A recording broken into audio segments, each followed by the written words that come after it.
And the second is jihad al-talab. Jihad al-dafa' is what everyone agrees upon, which is the jihad based on defense. The other type of jihad is the one that everyone trying to hide. The other type of jihad is the one that everyone trying to hide. And it's called jihad al-talab. And this means that the jihad of pursuing, running after. And this jihad was at the time of the Prophet ﷺ.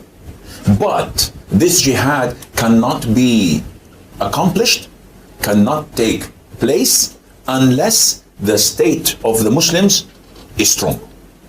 If you don't have a strong Muslim country, who can they pursue or attack? No, stay where you are. Just try to fix yourself, enrich your people with Islamic knowledge and Iman, then you can go. And what is the reason behind such jihad? Number one, to call them to Islam. It is for da'wah. The jihad is only for da'wah. That is why when Muslims go and conquer the adjacent country, what do? We kill them all? No. The Prophet says, the first thing you do is call them to Islam. If they accept it, leave them. Khalas, they're Muslims, we go. We don't want your country, we don't want your land, we don't want your wealth. If they refuse, then tell them Allah obliged upon you to pay taxation, jizya. Stay, kafir as you wish, no problem. But you have to give us a percentage, and this percentage, by the way, is given once or twice a year, depending on the rules. So we take jizya, and in return, when enemy comes and attack your country, you don't fight. We Muslims protect you. Subhanallah, for this little money, yes, and you enjoy sitting in your homes and in your country and live your life normally. But the ruling is for Sharia. If they refuse, then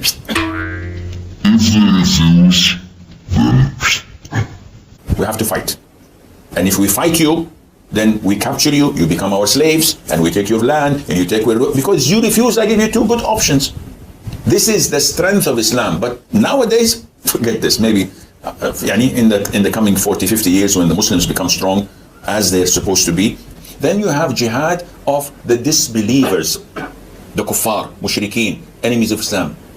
And then you have the jihad of the hypocrites who are claiming to be Muslims, but they're fighting and undermining Islam. And finally, you have the jihad of the sinners, Muslims, but they're sinners. You have to jihad and strive, not kill them. See, jihad is not only killing. It can be done by words. So this is jihad, when you fight for the cause of Allah Azza wa Jal. Ya, shalom teman-teman semua. Ya, pada hari ini kita akan bahas tentang ajaran rahasia Islam yang disembunyikan oleh semua orang. Dalam kurung semua orang Muslim maksudnya ya. Ajaran ini disembunyikan kepada orang-orang yang di luar Muslim, dan bahkan disembunyikan kepada orang-orang Muslim juga yang masih belum bisa menerima kenyataan. Oke, jadi saya membuka kesempatan buat teman-teman yang mau memberikan komentar atau bertanya tentang ajaran ini. Silakan masuk melalui link yang sudah saya taruh di kolom live chat. Ya, untuk sambil nunggu teman-teman yang masih belum masuk ya, tunggu teman-teman masuk, saya akan bacakan ulang dalam bahasa Indonesia. Saya terjemahkan apa yang dikatakan oleh Syekh Hasim Al-Hakim. Oke? Secara teknis, jihad dibagi dalam dua tipe. Ya, di dalam bahasa Arab ini disebut jihad dafa, dan yang kedua disebut jihad talab. Jadi dua macam jihad ini ya, dua tipe. Jihad dafa adalah yang semua orang setuju nih, yang semua orang, oh nggak ada masalah gitu ya, yaitu jihad yang berdasarkan pertahanan. Jadi bertahan, jihad itu bertahan. Kalau diserang, serang balik. Nah itu namanya jihad dafa, itu yang semua orang setuju, dan semua Muslim tidak ada yang tutup-tutupin ya.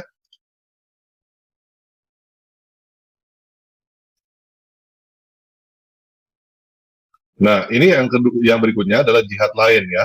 Tipe jihad lain yang semua orang, maksudnya semua Muslim ini coba sembunyikan. Termasuk disembunyikan di kalangan Muslim sendiri ya. Ntar kita perjelas kenapa disembunyikan di kalangan Muslim sendiri juga. Ini ada dua tipe ya. Tipe yang disembunyikan dan tidak disembunyikan. Yang tidak disembunyikan adalah yang tipe defensif ya.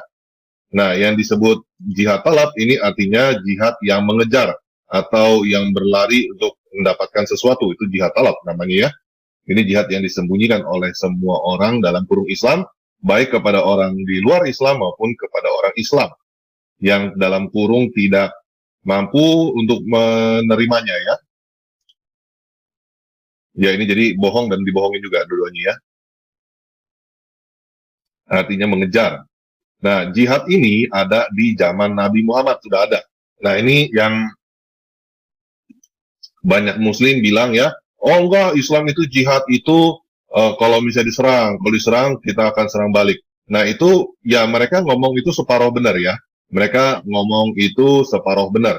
Jadi separuhnya lagi disembunyikan seperti yang dikatakan oleh Syekh Hasim Al-Hakim ini. Jihad yang menyerang untuk mendapatkan tanpa tunggu diserang itu sudah ada sejak zaman Muhammad.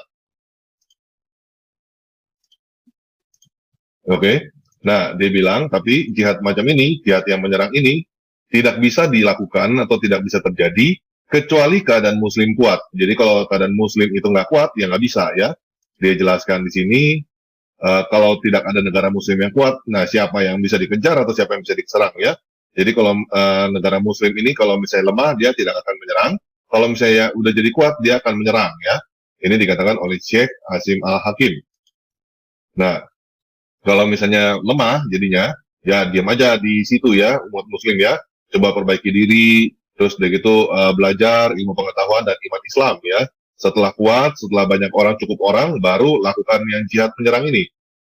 Ya, jihad yang disebut jihad talab ini ya. Nah, apa sih alasannya untuk melakukan jihad ini ya, jihad talab ini, jihad yang menyerang seperti ini? Alasannya cuma satu, teman-teman, yaitu untuk supaya orang masuk Islam. Nah, ini menurut Syekh Hasim Al-Hakim ya, supaya mereka masuk Islam. Ini disebut dakwah. Tapi ini saya mau terus terang ya, si Syekh ini pun tidak menceritakan semuanya juga. Dia masih belum jujur 100% teman-teman. Ya, masih belum jujur 100% di dalam apa yang dia sampaikan ini. Jadi disembunyikan atau kebohongan ini berlapis di dalam Islam ini ya teman-teman, berlapis-lapis dan berlapis lagi.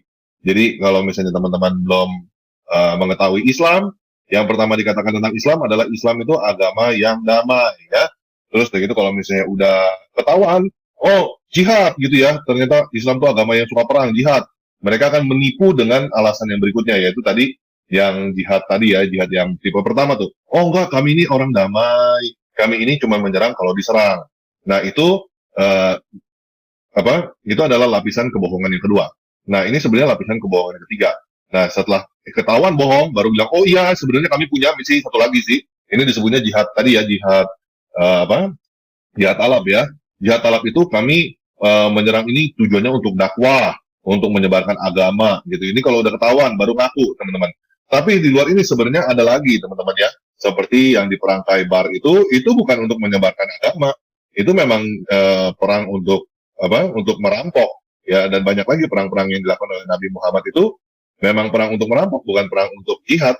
Dan ini kan istilahnya gini, ini katanya kalau Islam tadi ya pertama bilang Islam itu agama damai ya, kalau misalnya udah ketahuan gitu dan bilang oh enggak kami jihad, itu kalau kami cuma bertahan gitu, kami kalau diserang baru kami serang gitu ya, itu kebohongan lapis kedua. Terus lapis ketiga yang ini nih. Oh iya kami sebenarnya kami mau perang itu ada juga sih, memang sih kami nyerang kalau nggak tanpa tunggu diserang, kami ada ini namanya dakwah. Tapi kami punya aturan loh. Aturan kami ini katanya kami harus ajak orang itu masuk Islam dulu. Kalau orang itu nggak mau masuk Islam, kami tawarkan jizyah. Kalau misalnya jizyah nggak mau, baru kami serang. Nah itu kebohongan kedua guys. Kebohongan ketiga. Kenyataannya nggak begitu. Kenyataannya ada hal-hal tertentu, ada peristiwa tertentu yang dilakukan oleh si Nabi itu sendiri, yang langsung nyerang tuh, nggak ada bilang babi bu masuk Islam dulu atau apa, nggak ada, langsung aja nyerang, langsung aja rampas gitu ya. Salah satunya adalah perang Khaybar. Perang Khaybar itu adalah perang yang membuat si Nabi itu diracun oleh perempuan Yahudi, dan bertahun-tahun dia menjadi menderita dan akhirnya mati karena racun itu ya.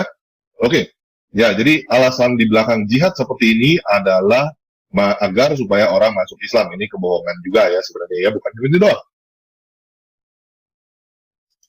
Ada yang seperti ini ya. Jadi ini lapis ketiga ini. Ya, yang mereka masuk Islam ini disebut dakwah. Terus ini dibilang itu sebabnya kenapa ketika Muslim pergi dan menjajah suatu negara Nah, ini dia pakai conquer ya tadi ya, menjajah ya, menaklukkan. Nah, biasanya orang-orang Islam bilang, oh enggak, kami bukan agama penjajah. Agama penjajah itu agama Kristen gitu, agama lain, agama kafir itu penjajah. Kami bukan menjajah gitu katanya. Nah, ini kebohongan ya, itu kebohongan. Yang lebih tepat sebenarnya, Islam itu tidak akan menyebar kalau tidak ada penjajahan. Kalau tidak ada peperangan, tidak ada penyerangan ke negara lain, Islam itu tidak tersebar. Islam itu tersebar dengan luas, dengan cepat, itu karena perang, karena pemaksaan ya. Itu sebabnya kenapa ketika Muslim pergi dan menjajah suatu negara, apa yang kami lakukan? Apakah kami bunuh mereka semua? Tidak, ya, tidak. Nabi katakan hal pertama yang kamu lakukan adalah panggil mereka untuk masuk Islam, tawarin masuk Islam, mau nggak masuk Islam gitu. Kalau yang tadi ya sebelum menyerang ini sebenarnya, kalau misalnya mereka mau masuk Islam, ya sudah tinggalkan. Kan orang itu udah jadi Islam, terus mereka pergi, dia katanya gitu. Kami nggak mau negaramu, kami nggak mau tanahmu, kami nggak mau kekayaanmu, katanya gitu ya. Nah, kalau nolak, baru ditawarkan gitu, ditawarkan ini yang kedua nih, tawarkan sebuah hukum, yaitu bayar sebuah upeti atau jatah preman yang disebut jizyah, uang keamanan nih teman-teman ya, disebut jizyah ini. Nah, jadi kalau bayar jizyah itu, boleh tetap tinggal di daerah itu, yang mau diserang itu ya, yang mau dijajah itu, boleh tinggal di situ, boleh menjadi non-muslim, menjadi kafir katanya, sesuai dengan keinginan, tidak ada masalah katanya, tapi harus berikan umat Islam ini persentase ya, ada persentase gitu, ada duit di situ ya. Nah, persentase ini diberikan sekitar sekali atau 2 kali dalam setahun, tergantung peraturannya, ya. Jadi, kami ambil jizyah dan sebagai balasannya, kalau negara kamu diserang, kamu tidak usah ikut berperang. Kami yang Muslim melindungimu, katanya ya. Di sini, aturannya begitu ya. Subhanallah, untuk sedikit uang ini, iya, katanya ya. Kamu bisa tinggal di negerimu dan nikmati hidupmu dengan normal. Tapi hukum yang berlaku adalah hukum syariah. Ya, kalau mereka menolak maka gitu ya, langsung shoot gitu pakai di leher tuh ya. Langsung di leher itu shoot gitu ya. Shoot, waduh langsung putus itu. Maka kami harus berperang, kita perang ya. Terus ketika kalau perang gitu ya, kalau misalnya ketangkap nih, kamu akan dijadikan budak, kamu akan diambil tanahnya, terus harta kamu dan lain-lainnya juga akan diambil. Jadi kenapa begitu katanya? Karena kamu salah kamu sendiri gitu katanya dia ya. Karena kenapa begitu ya? Karena salah kamu. Tadi udah dikasih 2 pilihan yang bagus katanya. 2 pilihan bagus. Yang pertama itu masuk Islam. Yang kedua kalau nggak masuk Islam masuk jizyah gitu ya, bayar jizyah. Kalau nggak mau pilihan ketiga diperangin gitu. Diperangin, kalau kalah jadi budak. Semuanya hartanya segala macam dirampas semua. Ya jadi ini kalau ya teman-teman terserah ya. Kalau menurut teman-teman ini adalah sebuah agama terserah. Kalau menurut saya ini lebih ke arah premanisme yang sedang merekrut preman lain, ya, preman yang merekrut preman lain. Kalau misalnya mau ikut jadi anggota gengnya, silakan masuk jadi anggota grup preman. Kalau misalnya nggak mau ikut, udah masuk anggota geng preman, nggak mau ikut, berarti itu dianggapnya preman munafik, ya, dianggap preman munafik. Kalau misalnya udah masuk, terus udah gitu nggak mau ikut berperang, itu preman munafik, ya, itu harus diperangin tadi katanya. Nah, kalau misalnya nggak mau jadi preman, oh ya udah, tinggal bayar jatah premannya aja ya, tinggal bayar jatah preman. Nah, kalau misalnya nggak mau masuk jadi anggota preman, nggak mau bayar juga, ya langsung dihancurin. Itu seperti ya gangster-gangster atau preman-preman di tempat lain juga gitu semuanya ya. Kalau misalnya didatengin gitu, woi, kamu bayar ini gitu, bayar uang keamanan. Kalau nggak mau, gua hancurin lu tempat toko lu, atau daerah lu gua hancurin. Itu biasa, teman-teman preman semua di mana-mana juga gitu ya, semua negara. Dan tidak perlu butuh agama untuk menjadi preman, nggak perlu Tuhan yang suruh juga untuk jadi preman ya. Di semua daerah itu ada preman yang sama persis seperti ini ya, kurang lebih aturannya juga sama ya, aturan preman. Ya, dia bilang jadi kenapa begitu kalau diserang gitu ya, karena tadi udah dikasih 2 pilihan bagus ya, ikut menjadi anggota Islam gitu, terus kalau enggak bayar jizyah tadi. Ya kalau nggak mau, ya dihancurkan, diserang gitu ya. Kalau diserang berarti dijadikan budak, terus tanahnya diambil, hartanya diambil, dan lain-lainnya semua diambil ya. Nah, ya tapi katanya si Syekh ini sekarang ya lupakan ya. Mungkin beberapa puluh tahun lagi ketika Muslim menjadi kuat seperti yang seharusnya. Nah ini saya kurang sepakat ya teman-teman ya. Jadi gini, ini banyak teman-teman Muslim yang nggak ngerti. Kenapa sih sebenarnya ada banser-banser yang melindungi gereja ya? Ada tuh teman-teman Muslim yang kemarin kan ada Ustadz dari Salafi Wahabi itu di dihalangin ya, diusir atau dicegah khotbah-khotbahnya oleh banser. Tapi kenapa banser ini melindungi gereja? Banyak teman-teman Muslim yang tidak paham. Jawabannya adalah ini ya, karena gereja itu bayar jizyah, teman-teman ya. Seperti yang dikatakan oleh Syekh Hasim Al-Hakim ini, gereja pada dasarnya ya bayar jizyah ke banser ya, bayar uang keamanan supaya dijaga ketika beribadah. Persis seperti yang dikatakan oleh Syekh tadi, itu namanya jizyah kalau di mereka ya. Jadi bukannya nggak ada, ya mungkin si Syekh ini aja yang nggak punya tentara, nggak punya cukup kekuatan untuk menagih jatah preman kepada orang-orang lain. Sedangkan banser itu punya kekuatan untuk menjadi penjaga keamanan ketika orang-orang Kristen sedang melaksanakan ibadah. Dan juga umat agama lain ya, umat-umat agama lain yang kalau misalnya mau dijaga ya silakan aja bayar jizyah gitu ya. Jadi sebenarnya Syekh ini yang kurang jauh sedikit gitu mainnya. Mungkin dia juga tidurnya kurang malam, kopinya juga kurang kental ya teman-teman ya. Di Indonesia ini sudah berlaku sejak lama uang jizyah ini ya. Cuma namanya aja nggak pakai uang jizyah karena kedengarannya kasar sekali ya. Kedengarannya jahat sekali. Kita nggak pakai kata itu. Kita orang Kristen pun juga kepada teman-teman yang banser juga kita nggak bilang, oh ini jatah preman jizyah atau apa, enggak. Kita nggak ngomong seperti itu. Kita juga menghargai, kita juga memberikan penghargaan kepada mereka. Kita berikan kata-kata yang halus ya. Ini persembahan kasih, oke? Nah, ya jadi si Syekh ini bilang sekarang ini lupakan, mungkin beberapa puluh tahun lagi ketika Muslim menjadi kuat seperti yang seharusnya. Mungkin yang dimaksud itu di negara-negara Eropa, ya, teman-teman ya. Di sekarang ini orang-orang Islam ini di Eropa masih minoritas, dan itu adalah sebuah impian atau angan-angan atau cita-cita atau hayalan mereka bahwa mereka akan menguasai di sono ya. Jadi menguasai, jumlah mereka cukup banyak dan mereka bisa menarik jizyah atau uang preman kepada orang-orang bule. Gitu. Itu yang mereka harapkan di situ ya. Nah, oke, jadi ini jihad itu sendiri pun juga ada beberapa hal ya. Ini tadi yang kita bicarakan itu yang pertama tuh, jihad melawan orang yang tidak percaya. Itu jihad terhadap orang kafir, orang musyrik, dan juga musuh-musuh Islam katanya ya. Nah, tapi juga ada jihad yang lain ya. Jihad yang lain itu adalah jihad melawan orang munafik. Orang munafik itu siapa sih? Orang munafik itu adalah sesama orang Islam, orang Muslim juga, tapi yang tidak mau ikut berperang dan dianggap merusak Islam. Jadi kalau misalnya ada kelompok Islam yang ini, terus ada kelompok Islam lain yang nggak mau ikutan di dalam gengnya dia, terus begitu mempunyai akidah yang berbeda, mungkin apalah gitu ya, mungkin yang satu kencing jongkok, satu kencing berdiri, yang satu cebok pakai batu, yang satu ceboknya pakai bata atau apa begitu, itu ada sedikit berbeda, itu dianggapnya bisa dianggap sebagai kelompok lain gitu ya, yang nggak mau merusak akidah Islamnya. Terus begitu kalau misalnya jaga gereja supaya dapat jizyah, mereka nggak mau ikutan. Nah, itu bisa dianggap sebagai Muslim yang munafik ya, oleh orang-orang yang dapat duit dari orang gereja untuk menjaga orang Kristen sedang beribadah. Ya, itu bisa dianggap sebagai Muslim yang munafik. Yang sekarang ini kan yang terjadi adalah Muslim Wahabi Salafi itu mereka tidak menjaga gereja ketika umat Kristen beribadah. Mereka nggak mau tuh jaga orang Kristen beribadah ketika Natal segala macam, mereka nggak mau jaga ya. Kenapa nggak mau? Ya karena sebenarnya mereka nggak dapat uang keamanan guys, karena jumlah Wahabi Salafi ini masih kecil di Indonesia.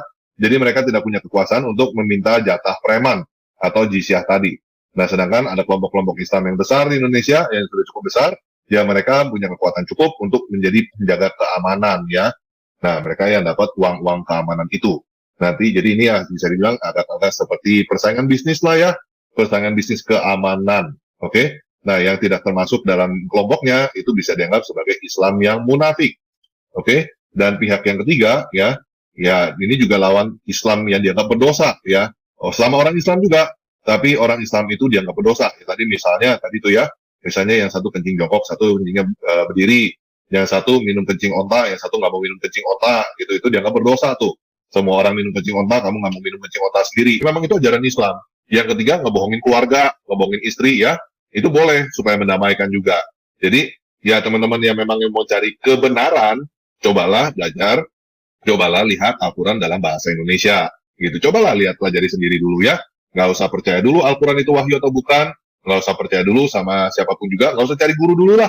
Coba baca sendiri dulu aja gitu. Kalau memangnya Al-Quran itu memangnya sebuah kitab yang luar biasa, seharusnya kan teman-teman bisa baca dan bisa mengerti sendiri tanpa butuh bantuan orang lain ya. Oke, kita lanjut ke Bro Rocky Gemblong. Shalom Bro Rocky Gemblong. Oh, shalom bro, selamat malam. Malam. Kalau kita sudah sering debat sama teman-teman Muslim, argumentasi Pak King Kong itu nggak masuk. Percuma. Kenapa saya katakan itu? Kalau kita bacakan pun Quran dengan terjemahan dari Kementerian Agama, mereka menolak. Karena prinsip mereka itu Quran itu nggak bisa diterjemahkan. Asli terjaga dari dulu sampai sekarang, terjaga nggak boleh diterjemahin. Itu ngeyel. Mereka lebih percaya dengan terjemahan ulamanya, ustadznya. Walaupun ustadznya nggak sekolah, ya. Mereka keras tengkuk mereka ini. Contoh ya, masalah jihad pembunuh diri, kan mereka lebih percaya dengan terjemahan ulamanya, ustadznya. Ya, kan? Oh, mereka percaya itu dengan Ustadz Somad. Dia lebih percaya terjemahan Somad. Tapi oke lah, itu urusan mereka lah. Jadi gini, preman ya, geng preman ya. Penyebarannya itu melewat ya kayak gangster. Saya terpikir gini bro, kenapa Islam tidak bisa masuk ke Jepang maupun Italia bro? Ke Spanyol mereka bisa masuk kan? Penyebarannya sampai Spanyol, kuasa Yunani. Tapi kenapa ke Jepang sama Italia mereka nggak bisa masuk? Itu pertanyaan. Jangan-jangan, nah ini sesama preman, sesama gangster, mungkin grupnya Mr. M ini, gengnya Mr. M ini takut sama Yakuza bro. Karena Yakuza kita tahu di Jepang kan kejamnya bukan main kan. Nah mereka takut bro sama orang-orang Yakuza. Atau ke Italia kenapa? Mereka takut sama mafia bro. Salah tato ya Pak? Hah? Salah tato ya? Takut mereka. Maka sampai sekarang kan Islam nggak bisa masuk Jepang, Islam nggak bisa masuk Italia. Ya karena ternyata ini penakut bro, penakut. Ia beraninya sama Yahudi perantauan kan, yang merantau di Arab, Jazirah Arab. Beraninya cuma itu bro. Namanya perantau kan biasanya kan minoritas bro. Ya minoritas tahulah. Di negeri Konoha ini pun minoritas kan diacak-acak terus sama gangster kan. Betul nggak? Oh pakai baju Santa Claus saja nggak boleh. Gangster langsung bermunculan kan. Gangster tiap bulan Desember selalu muncul itu gangster. Tapi berani nggak mereka ini gangster nih ke Jepang? Nggak berani karena mereka melihat sejarah. Lah wong mbahku aja nggak berani ke Jepang kan gitu kan. Junjungan aku aja nggak berani kok mereka nyerang Jepang, menjajah Jepang atau nodong orang Jepang jizyah. Nggak berani kan? Atau waktu itu si junjungannya dengan gangsternya datang ke Jepang langsung ngomong sama orang Jepang. Masuk Islam. Kalau tidak mau masuk Islam bayar pajak. Kalau tidak mau penggal. Nggak berani bro. Karena apa? Yakuza bukan cuma menggal kok, berani deketin Yakuza, berani ganggu Yakuza. Mungkin sih orang-orang Arab ini yang gangster Arab dikunyah bro, dikunyah-kunyah bro. Atau misalnya ke Italia, kita tahulah mafia kan, mafia Italia. Jangan-jangan Mr. M dan gengnya berani ganggu mafia Italia bro, langsung diambil, dimasukkan, dikasihkan makan ini bro, singa bro. Makanya mereka hanya nyerangnya daerah-daerah yang tidak ada gangster bro. Saya terpikirnya ke situ. Ya buktinya, mereka juga nggak bisa kan masuk tanah Yahudi kan, tanah Israel mereka nggak berani kan. Waktu mereka kuat-kuatnya itu kan, nggak berani. Mereka kan maunya kan daerah kerupuk-kerupuk ini aja kan. Ya, tahulah daerah minoritas-minoritas ini lah, daerah kerupuk semua yang bisa dipenyak-penyak. Kan itu kan. Ya buktinya ketika masuk Nusantara, nggak semudah itu sebetulnya kan. Waktu itu loh ya, nggak semudah itu sebetulnya. Tapi akhirnya apa caranya diadu domba ya? Kita lihatlah kerajaan Majapahit. Akhirnya diadu domba bunuh-bunuhan antar keluarga kan. Bunuh-bunuhan itu apa? Iya masalah surga bro. Rebutan surga sampai bunuh-bunuhan. Nah, surganya orang Yakuza beda. Surganya mafia Italia beda. Mereka nggak bisa masuk bro. Jadi saya berpikir gitu. Kenapa mereka nggak bisa berkembang ke daerah sana? Takut bro. Takut. Kayaknya seperti itu bro. Modelnya kan model pengecut. Feng Shui. Nah, mereka pakai jurus Endoka, bro. Tahu kan Endoka? Apa tuh? Kalau Endoka itu Endo itu menghindar. Endoka, karateka Endoka. Endoka itu mengelak, menghindar itu Endoka biasa. jurus ini digunakan oleh para pengesut bro. Nah, jadi saya ketika Bro TR tadi bernarasi tadi gangster, saya berpikir itu tadi pikiran saya. Nggak berani masuk. Kalau misalnya di sini waktu itu zaman dulu bro ya, sudah ada Hercules, sudah ada John Kay, mungkin mereka juga nggak berani masuk bro. Bener, nggak berani. Grup-grup ini kan lo ganggu gue kemakan kan gitu. Akhirnya diganggu kan kelenengan semua bro, mulailah lewat kelenengan, lewat dangdutan kan gitu-gitu kan. Orang tidak merasa kalau mereka sedang mau dijajah. Nah, itu kepikiran saya situ. Jadi mereka milih bro, masuknya itu milih. Jepang jelas nggak berarti ada Yakuza. Zaman dulu kan si Nabi hidup ini Yakuza sudah ada kok. Kenapa saya katakan Yakuza sudah ada? Karena mereka aja ya belajar ilmu itu ke sampai negeri Tiongkok bro. Mereka belajar sampai negeri Tiongkok. Pak Rocky, boleh saya potong? Pak Rocky. Yuk. Tapi kok di Cina nggak bisa jadi mayoritas, Pak? Nggak bisa bro, karena itu mereka takutnya sama babi bro. Oh gitu. Takutnya sama babi. Takutnya babi. Iya. Kalau sama nyawa manusia. Oh nggak takut. Sama aku saya pernah nanya sama teman saya. Kan ustadznya kan ngomong kalau mati nanti malaikat mungkar mangkir nanya siapa apa agamamu, siapa nabimu kan gitu kan. Terus aku nanya sama teman saya, waktu Muhammad mati ditanya malaikat mungkar mangkir nabimu sopo, aku dilempar batu ya Pak langsung Pak.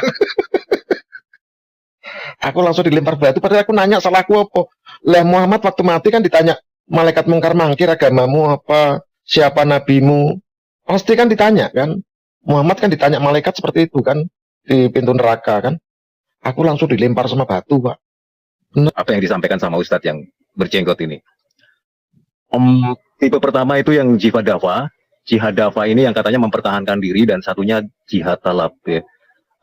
Saya melihat ini ada satu contoh yang sangat nyata itu ya kita lihat itu pergerakan Hamas ketika menyerang Israel bro.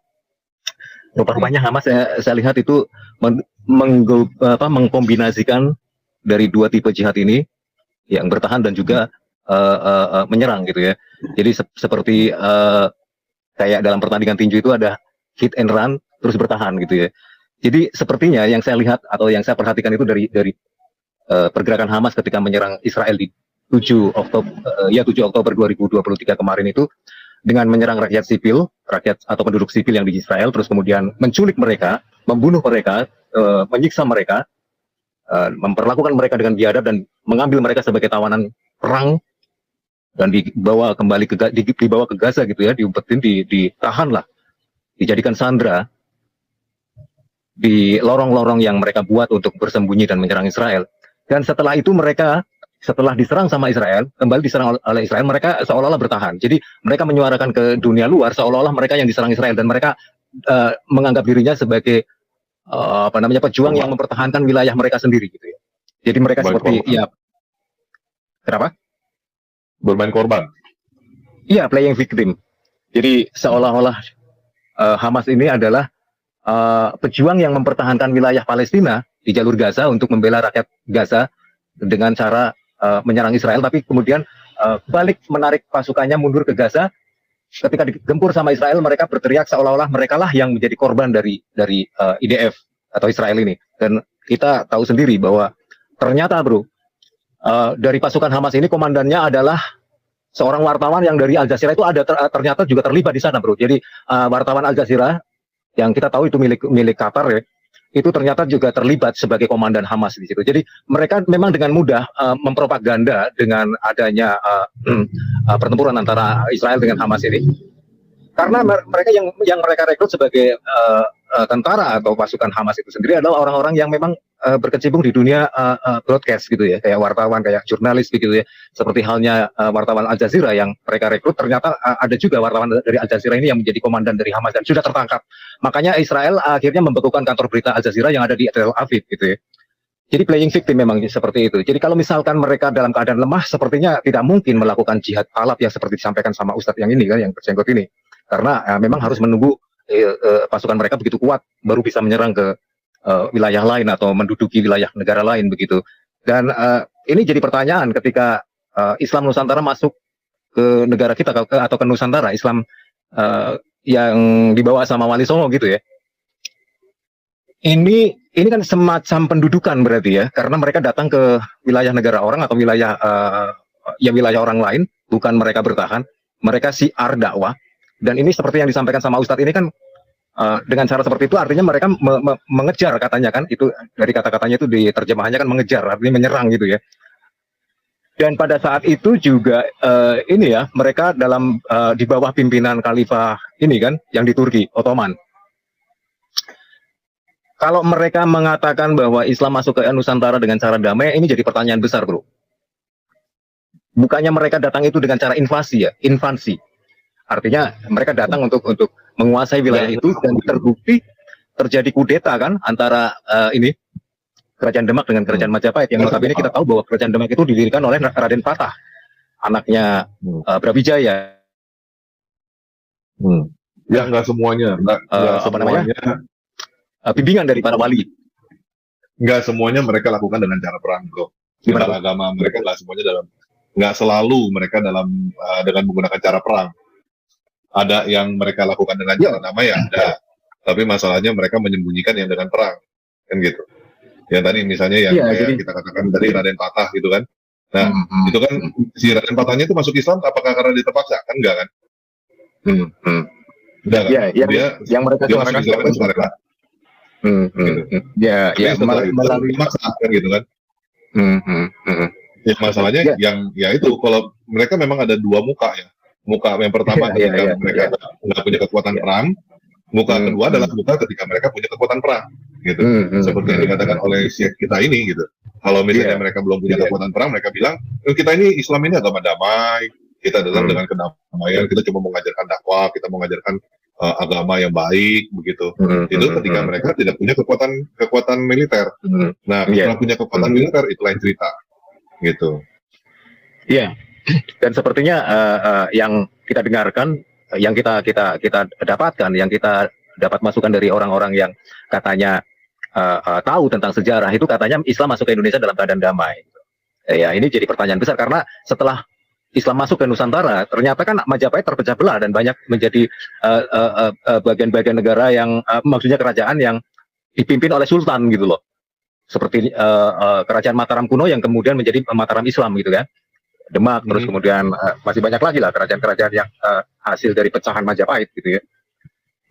Dan ya itulah sepertinya yang terjadi di Nusantara ini. Ya mungkin ada yang disebarkan dengan cara yang damai.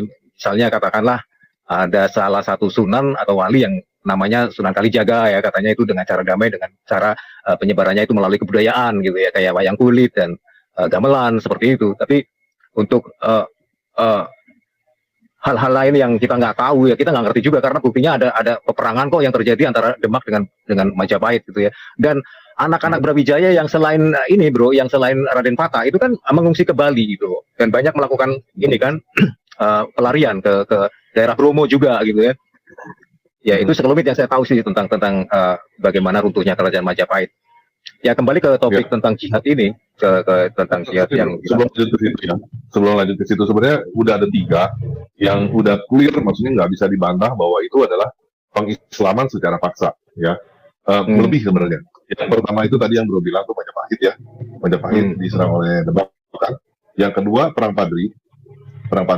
Yang ketiga Islam di Indonesia itu karena Belanda seharusnya yang di Jawa Timur tuh di Jawa Timur yang dipaksa masuk Islam oleh Belanda sebenarnya, Belanda yang mengislamkan Indonesia. Dan yang terakhir yang terbaru adalah tahun 2000 bro. Sebenarnya tahun 2000 pun masih ada bro. Di yang kerusuhan Ambon gitu. Yang kerusuhan Ambon itu banyak bro, yang pemaksaan itu orang-orang itu dipaksa masuk Islam kalau nggak dibunuh. Itu banyak. Itu asli sebenarnya invasi ya. Itu sebenarnya invasi ya dari kelompok ini ya untuk menguasai daerah tersebut terus kemudian memaksa mereka untuk masuk ini kan agama itu kan. Ya sama aja sebenarnya itu jihadnya jihad talab lah yang disampaikan seperti halnya Ustaz tadi gitu ya.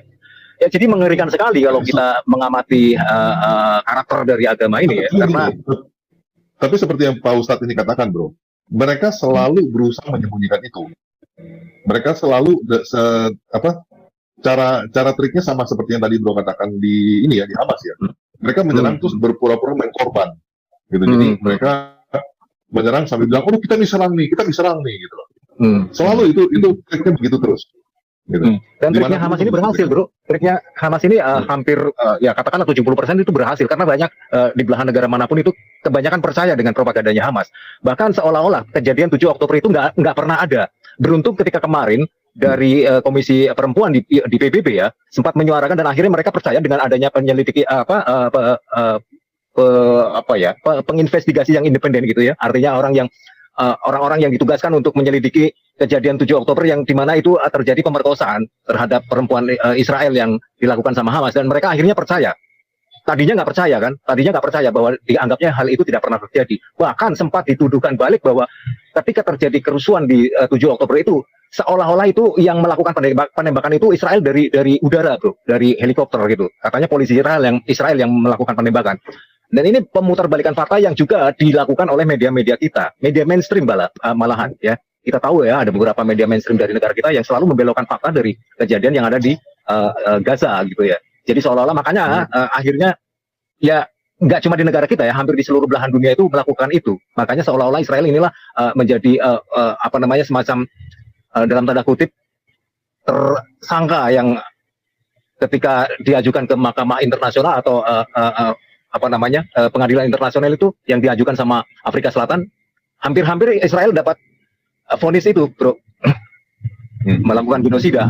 Tapi untungnya kesaksian dari beberapa negara yang akhirnya juga meringankan dan akhirnya bisa membuktikan bahwa Israel ini sebenarnya memang melakukan aksi balasan, bukan sekedar mereka untuk melakukan penyerangan terhadap masyarakat Gaza itu untuk tujuan genosida, tidak.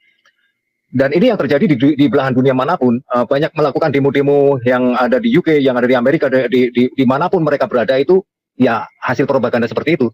Sehingga masyarakat dunia seolah-olah percaya bahwa Israel lah yang bersalah atas peperangan ini.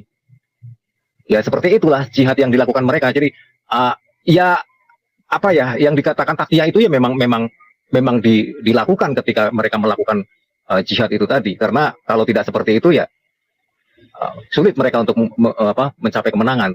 Tapi beruntungnya kan hampir semua pimpinan Hamas ini sudah dieliminir sama Israel. Ya mudah-mudahan sih apapun yang mereka lakukan itu yang namanya si jahat ya istilahnya. Thank you teman-teman yang sudah kasih komentar, yang sudah nonton di live chat juga. Kita dengar sekali lagi ya apa yang dikatakan oleh Sheikh Asim Al-Hakim. Setelah itu akan kita langsung tutup. Okay? Jihad technically is divided into two types. In Arabic they call jihadul dafa' and the second is jihadul talab. Jihad al-dafa' is what everyone agrees upon, which is the jihad based on defense. The other type of jihad is the one that everyone trying to hide. The other type of jihad is the one that everyone trying to hide. And it's called jihadul talab. And this means that the jihad of pursuing, running after. And this jihad was at the time of the Prophet ﷺ. But this jihad cannot be accomplished, cannot take place unless the state of the Muslims is strong.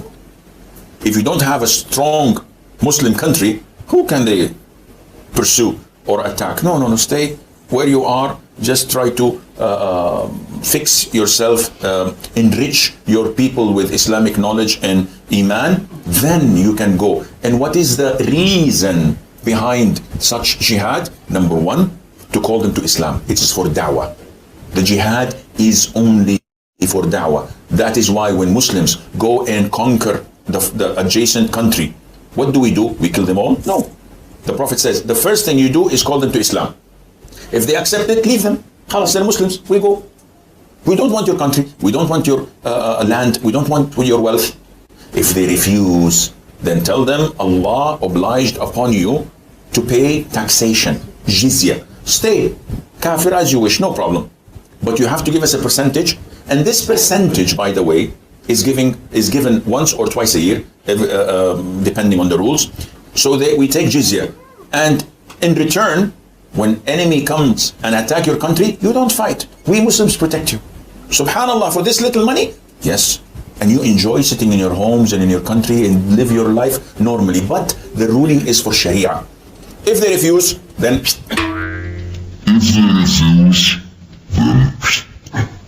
we have to fight. And if we fight you, then we capture you, you become our slaves, and we take your land, and you take because you refuse, I give you two good options.